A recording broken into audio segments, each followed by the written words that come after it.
Oh, you have a translator and everything up there. Who are you? These? Who are you? Who are you?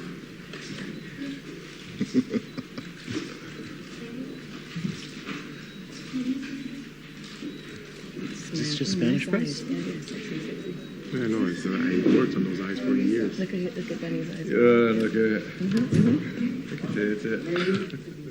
Yeah.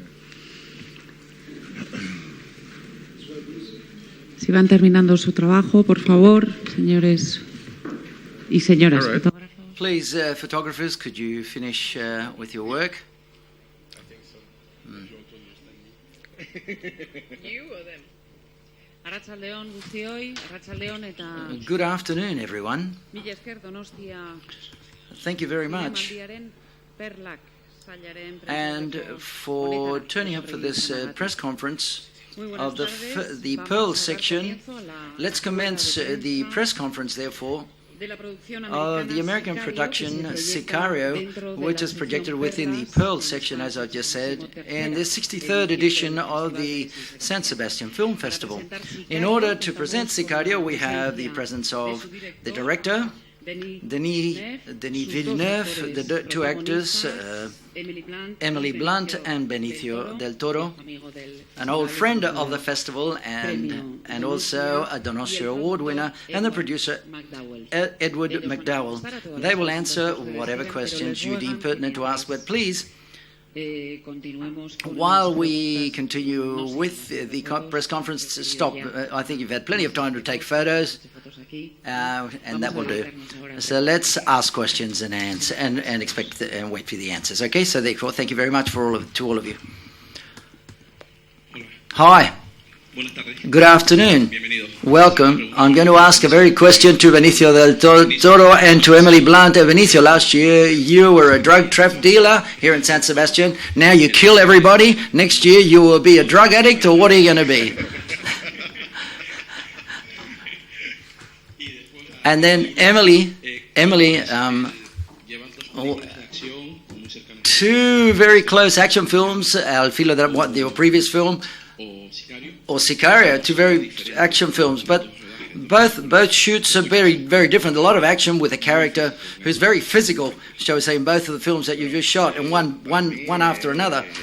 For me, the job of being an actor gives you the opportunity of being able to be a drug trafficker, a dealer, and then a hitman who tries to kill him in the next film. And so therefore you change characters. That's what our job does, allows us to do. Emily, yes? I experienced the world of action first in Edge of Tomorrow, which was a far more physically challenging job in comparison. It was more of a classic action heroine warrior, like a lethal human being. And this was quite different. As you say, this was, I guess, I was portraying more of the reality of a female cop and all the vulnerabilities that would come with that once she's thrust into this violent world. So two different takes on the action role, I guess.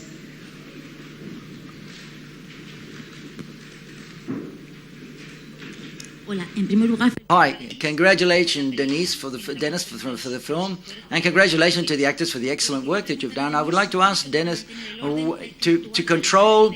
You've got to work outside the law to maintain control, and the actors what about the moral concept with your characters of working outside the law, doing things that were illegal, and whether to maintain control, Denny, that was a question. You've got to work outside the law.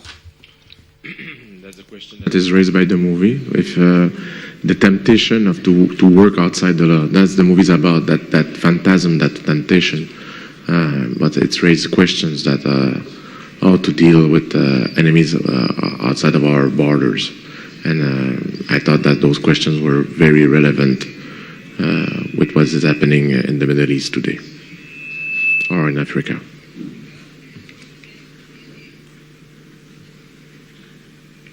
The actors want to say? Yes, the actors. The questions were the same to you. Of whether you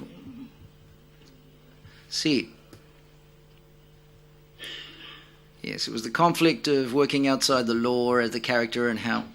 Yes, the moral conflict with the character of Alejandro. Well, above all,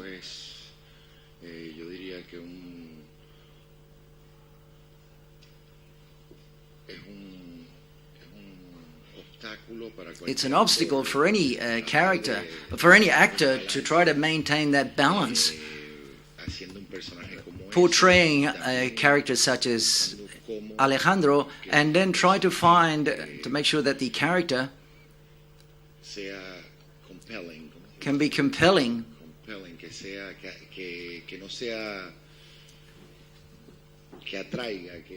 that he attracts you at the same time. To try to achieve that balance so that the character can be attractive, can attract you. That is, say, that character can be seen very negatively from the outset of the film. To achieve that balance for an actor, for us actors, that's something that makes our job interesting.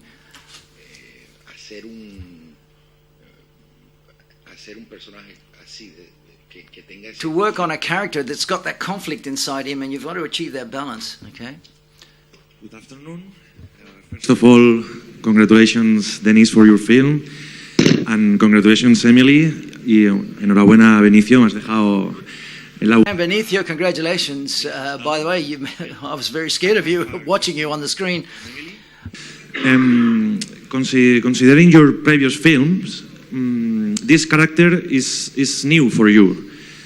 And well, did you feel the need to play such a different character in this film? I mean, I always feel the need to explore the diversity that's out there in the roles that I play. I mean, I think this was a very stripped down, raw and gritty part, and one that would require a certain shedding of skin. She's quite a reserved person, quite shy, and yet really tough, and yet put in a very vulnerable position. You know, she's highly skilled, and yet she's thrust into a world that is frightening and abhorrent to her. So I think there was a lot of it was a multifaceted character, and so that was the main draw for me. But yes, because it was a role in a world that I hadn't walked before, so it was exciting. Thank you.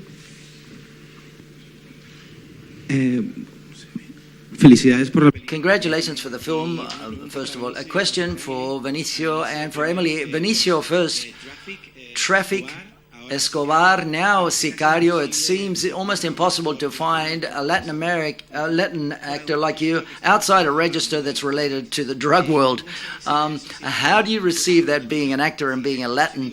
Perhaps it's negative because we're going to fit you into these types of characters always. And Emily, how do you feel, a woman like you, working with two men like with Josh Brolin and Benicio del Toro, the two big guys and tough guys, and how much is true about the interest of Marvel in you being the possible Captain Marvel, apparently, or... I have not received a phone call about Captain Marvel. It has not happened. So I'm not sure where that came from, and I don't have any imminent plans to play Captain Marvel. I'm not quite sure who she is, to be honest.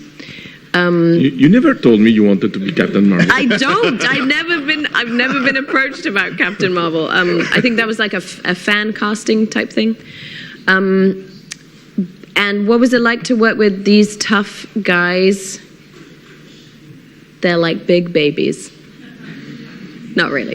They're very exciting actors. You know, visceral. Courageous sort of actors, the kind that I want to work with because they surprise you, and the scene can go to a place you didn't imagine when you're working with people like that who choose never to take a derivative route with any moment. So it's my second time working with Benicio, and it was just as thrilling, really. And as regards to the question of where I'm always fitting into the same character, whether it's impossible, to get out of that world of drugs for an actor in Hollywood, more or less, being a Latin, being Latino. Okay, there's three answers to that. First of all, the majority of these films that I've made that have to do with that subject matter, the directors I consider they're the best directors, and the actors and the cast were excellent. The cinematographers were the best. And as an actor, one seeks to form part of a cast or a crew, the best crew that exists to make a film, because it's not easy to make a film. And so therefore,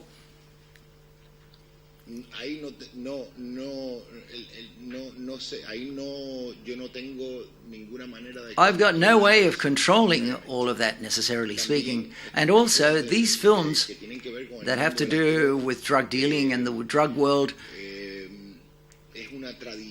it's a tradition, shall we say, in cinema. What I mean by this is that cinema and films use real life in that period of time to create a story. If we looked back to the 1930s, the gangster films, for example, were those films by Edward G. Robinson, James Cagney, Paul Mooney, Humphrey Bogart. They used that was during Prohibition, so therefore Prohibition stopped, and therefore that was the end of it. These drug dealing or drug type films reflect that same trajectory of using what's happening in real life, but Prohibition continues in this case.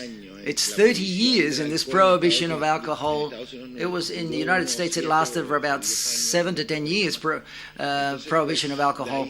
But these stories are nourished from that background, and we start with films like Easy Rider or Scarface. And so therefore, what interests me the most is that not all Latinos that form part of these stories, not all of them are the same, because we're not all the same, if you catch what I'm saying. So therefore, I dare to portray these characters, and I try the best way possible to be very individualistic and give it a lot of honesty, whether it's the bad guy or the good guy, like for example, like the film like Savages or Traffic or this film.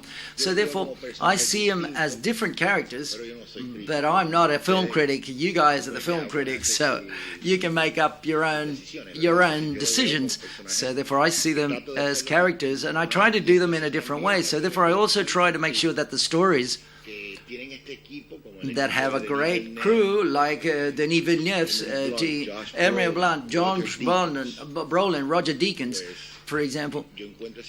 I thought it was a very original story to my collection of films of drug trafficking, okay? A bit different. Before continuing with the questions, we want to thank you for stop taking photos, if you're so kind. Okay, next question. Congratulations for Denis and for Benicio. Denis, where was it in Mexico? Did you do the shoot, or what problems, or were you have problems with the shooting?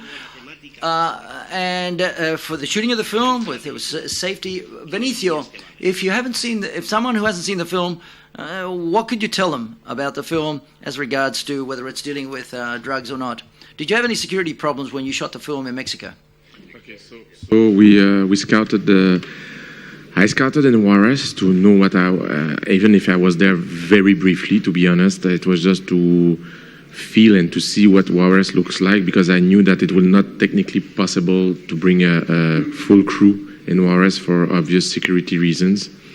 So knowing what we were looking for, we had a lot of help from Mexicans to find a place that will look like Mexico in Mexico City. We scouted in several places in Mexico, but Mexico City with those massive suburbs, Mexico City has a lot of different kind of architecture. So we were able to find something that looks alike Juarez. And with the help of the Mexican film crew, we were able to reproduce what it feels like to be in Juarez nowadays. The shooting in Mexico was a fantastic experience. We had no security issues. We had a total cooperation from the government and the population. It was a very beautiful experience for me as a filmmaker. It was very inspiring to shoot there. And the thing I love about one of the things I love about filmmaking is to share cinema with other culture. Like on Sicario, I was sharing cinema with Americans again, but sharing it with the Mexican film crew was very moving, and I really enjoy shooting with them. So there's no fantastic stories about the action was in front of the camera, not behind. ¿Cuál era la pregunta? What was the question? I can't hear him now. He hasn't got a microphone. I'm very sorry. What would you tell a viewer or the audience what they're going to see? Well, I would say that it's a story of a group, a North American group of people that are semi-covert, and the objective is to eliminate a drug dealer,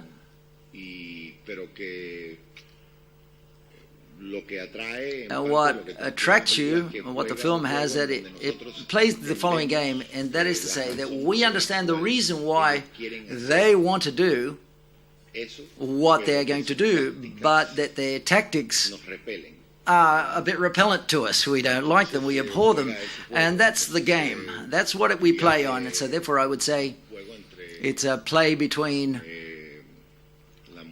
moral aspects and immoral ways of doing things. Benicio. It gives him so many layers is that you don't want him either to be sympathetic or antipathetic. You want him just to be understood. I'm not going to give any spoilers about the ending of the film, but that's exactly what I really like. I don't know if that was intentional when you played this part, and I also want the opinion of Denis about this thing. If it was in your plans, make him portray the character this way, exactly.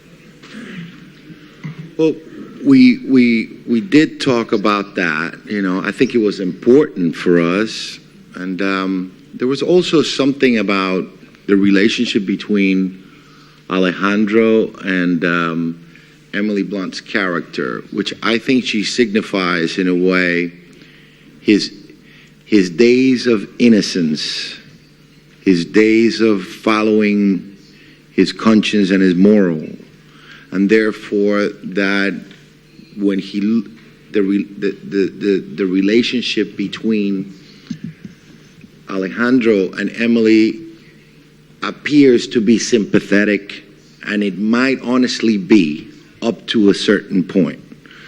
And I think that Denis and I had, you know, almost every weekend we sat down and we talked about how much we show to keep that balance, you know. Yeah, I think that the movie for me is a confrontation on 2 points of views about how to deal with problems outside of borders, or the enemies outside of the American borders, and it's like in order to have a real confrontation, in order the movie to be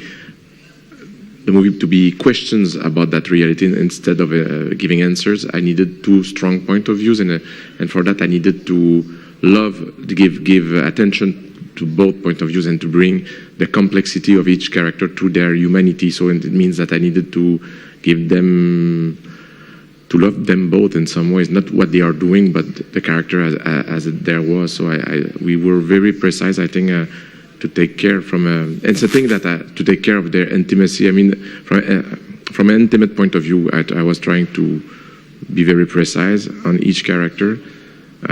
It's something that we talked about, the 3 of us, all the time, and how to create that strange intimacy, that birth of that strange intimacy between both characters. I'm not answering to your question right now, but I was just saying. Hola, Hi, I'm over here. Good afternoon. I would like to ask the three of you, about the responsibility that you feel as artists about the tragedies that take place on borders. Now in Europe, for example, we've got an enormous tragedy with the Syrian refugees, but borders continues to be a sort of inferno or a hell, and in this film they talk about that hell or inferno, and I would like you to reflect upon the responsibility that you feel as artists upon the border, the western borders, and how we stop those people that come from outside those borders. La cuestión people are asking me, as a Canadian, how come you're making a movie about that border that is between United States and Mexico? And my answer is that the problem is not the border, the problem is North American. I mean, as Canadians, we have a responsibility as consumers of that drug, of those drugs.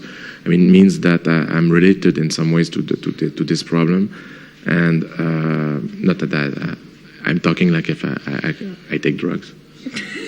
I don't. But I'm just saying that it's like everybody's in a way, in some ways, responsible for that problem in North America, and there's a kind of omerta. The problem is not the border. The problem is our inside the countries. I mean, it's like for me that this border is very meaningful. It says a lot of things about our world today. And I think it says a lot of the thing about the world of tomorrow. And most of the time we are, the way the politicians are talking about it is to build walls or to try to solve the problem by creating more barriers. But that will not solve the problem. Problem is social, socioeconomic. I mean, it's obvious. So it's like, that's what I will say here.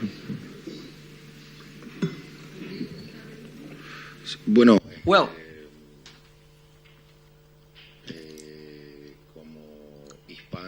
as an Hispanic, a North American who lives in the United States,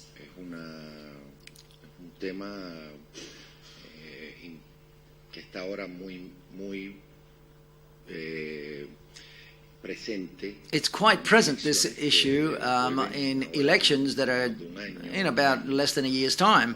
They're going to be some general elections in the US, and so therefore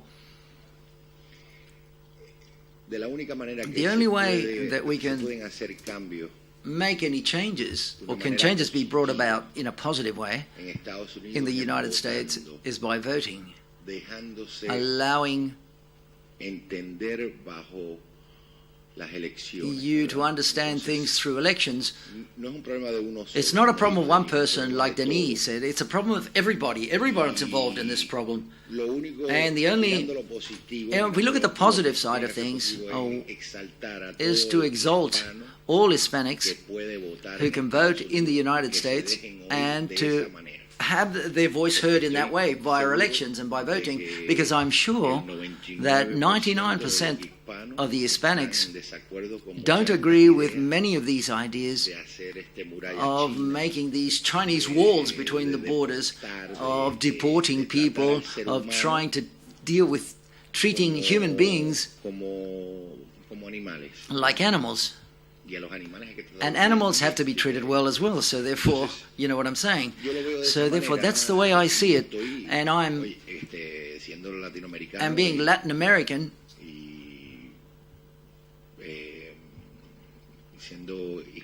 and being Hispanic, who lives in the United States,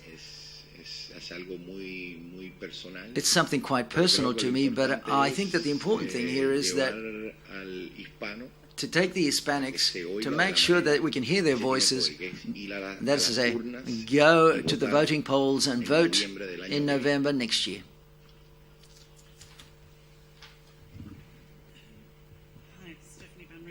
Emily, I wanted to ask you, we see so many images of strong action men on screen, not so many women, and I wondered how you'd approached becoming that person, which we see so few examples of, physically, mentally, and if there are any other action heroines or physical female actors that you found inspiring, or for this role, or at all?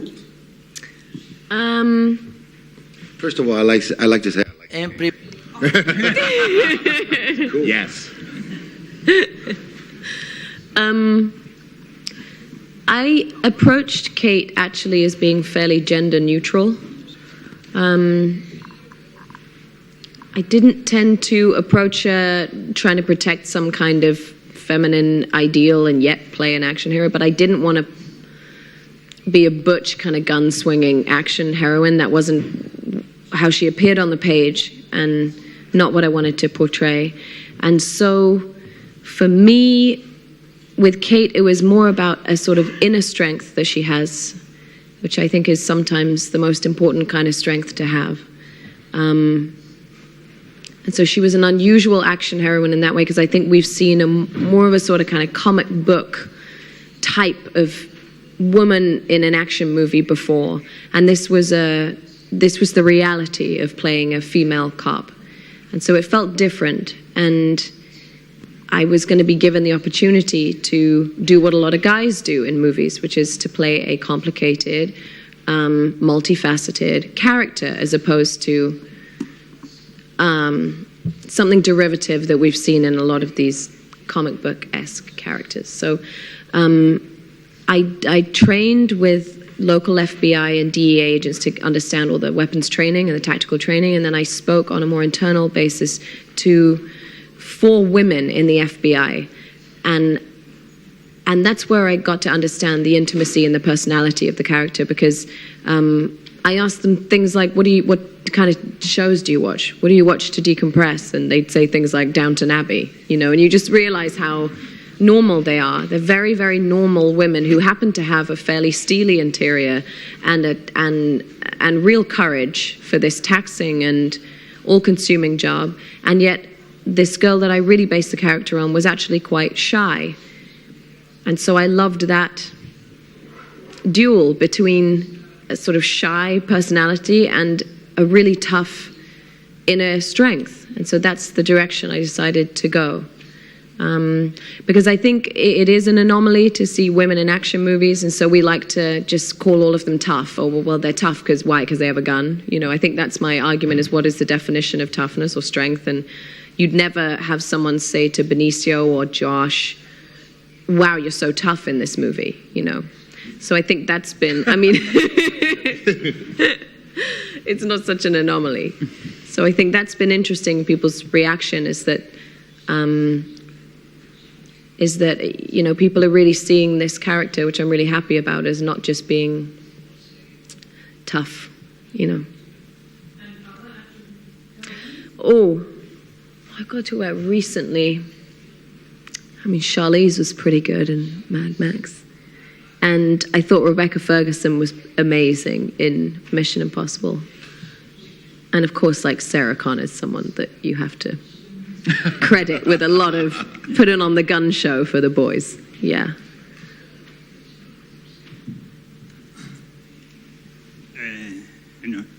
Bienvenido, Benicio. Welcome, Benicio. Welcome again for the second time. Once again, you've worked with a lot of directors, good directors, with Denis and Wusso and other directors in the past, but I would like to confirm the following. Let's see if I can ask the question properly. I think that there's a question, there's a project, better said, of one of my favorite directors. He's a magician, Victor Erice.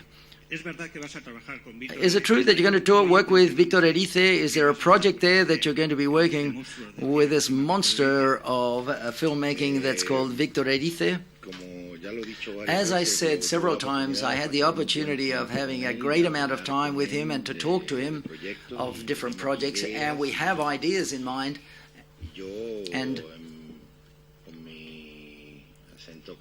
with my Caribbean sort of accent, and I go, come on, Victor, let's do something. And he says, slowly but surely, piano, pianos. And so, but we're trying to find something, and perhaps it might come to fruition, but we don't know. But he's a director with whom I would truly like to work with, because I agree with you, he's a great master of his art. To say congratulations for Denise for the film of Prisoners. Thank That you. for me was the best film of that year. It's amazing how you can. Sorry, I'm going to say it in Spanish. ¿Cómo puedes conseguir? How you achieve that maximum tension in the audience for so much time. Congratulations, and I hope you will continue making films as good as Prisoners and this one that was also a very good film. And now I have a question for Benicio, que como habla español, pues casi que le pregunto español. As he speaks Spanish, I'm going to ask him in Spanish, okay? I would like to know what you think about the last two characters. This film and Escobar, films that are so harsh, especially Escobar, where the character was able to kill practically even his relatives and family members. And a friend of mine left the movie, and because he looked pretty crazy, and the cops stopped him because they thought he'd OD'd on he'd done too much alcohol. So did that emotionally affect you when you portrayed that role? What do you think about that? Because it was quite scary, those two characters that you portrayed. Well, Pablo Escobar, well, that was work that you carry out a lot of research. You learn a lot about his story. You learn a lot about his background. And one of the things that I've learned about him was that you see quite clearly that the situation in Colombia during Escobar's period was similar. That violence was similar partially to what's taking place now in Mexico. And in Colombia, we've improved, the situation has improved quite a lot, and perhaps there's a model for the situation, there's a model for the situation that's taking place and occurring in Mexico. People can study that subsequently, but Colombia made it out of that, came out of that dark period, and the situation has improved. A lot of cinema is being made, many films are being made in Colombia. Life has improved, truth be said. But I've been doing this for quite a while now, and the characters, they come in and they go. They come and they go quickly, like a little child who, when all of a sudden he does a thing, and 5 minutes later he's forgotten about it. Same as that. Last question, please.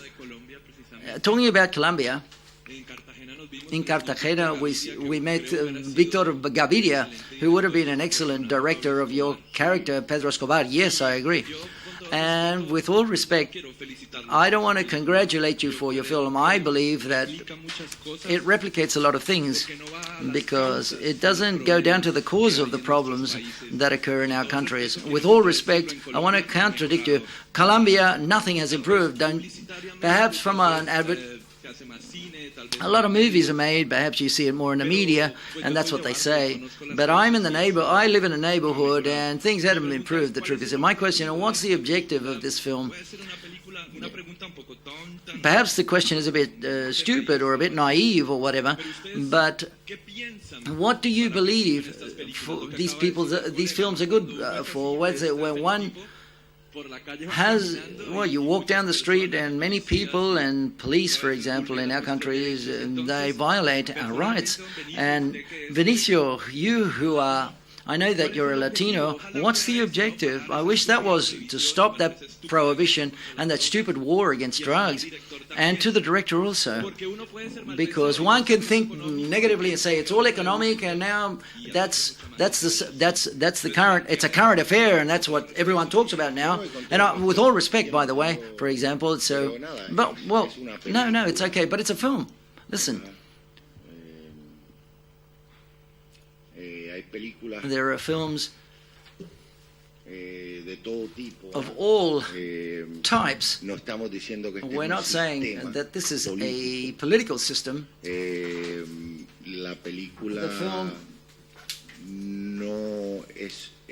film is not to try to teach you something. It's not education. Not every film has to be a lesson to be learnt. I made a film, I remember, Traffic, that dealt with other types, gave another angle on this issue.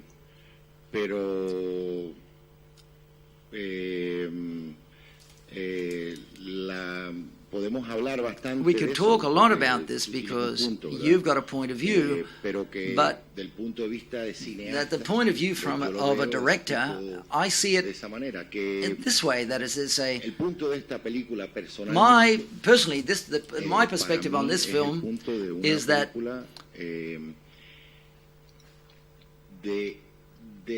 is that it is vamos a poner del punto de vista norteamericano, the North American point of view, of those esa, that are in that contra esa, war against bien or o mal, struggle, but whether it's good or bad, en guerra those that contra are los narcos. struggling and fighting against the Pierden la drug vida dealers, también, and they y get killed, se by the way, fajan and they fight por very hard causas que podemos for decir que causes son that we can nobles, say are noble causes, okay? porque hay ideas que han Because perdido la vida, there are y people that have se habla died, mucho, and y there are sabes many, también and en you know that Colombia quite veo well in muchos Colombia. policías You que saw a perdieron lot la of vida policemen that haciendo died bien. doing Entonces, good.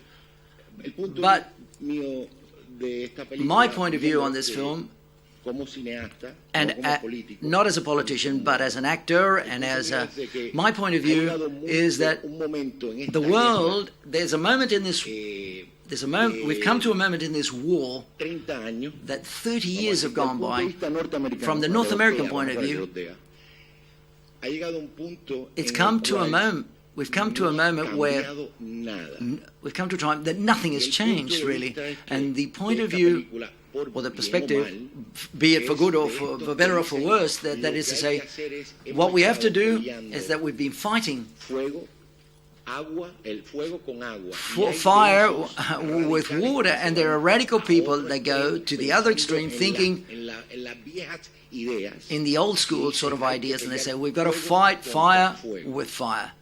Y entonces, And para so mí, therefore for me, en un tema ficción, this is como se fiction, han hecho grandes just like películas, many no great estoy diciendo films que have been esta made sea in the grande, past. I'm pero not se han saying hecho this is a muy buenas great film, but películas very good films have been que made usan esos that temas. use Entonces, yo this veo eso subject como matter. So esa, therefore I see it como ese esfuerzo and as an effort de that's esto, being el made. personaje de Josh Brolin, Josh el personaje Brolin's, mío, Josh de eso Brolin's que and ya my character, no- for example, no están they're en not. esa de hay que son otros problemas. Son There la are other educación, problems, their son, education, that is to la say, there are corrupción en other los problems of the gobiernos. corruption in Hay government, for otros example. problemas, ¿verdad? There are Pero other ellos problems, no for van example. pensando en eso, They're not thinking about ninguna this. guerra.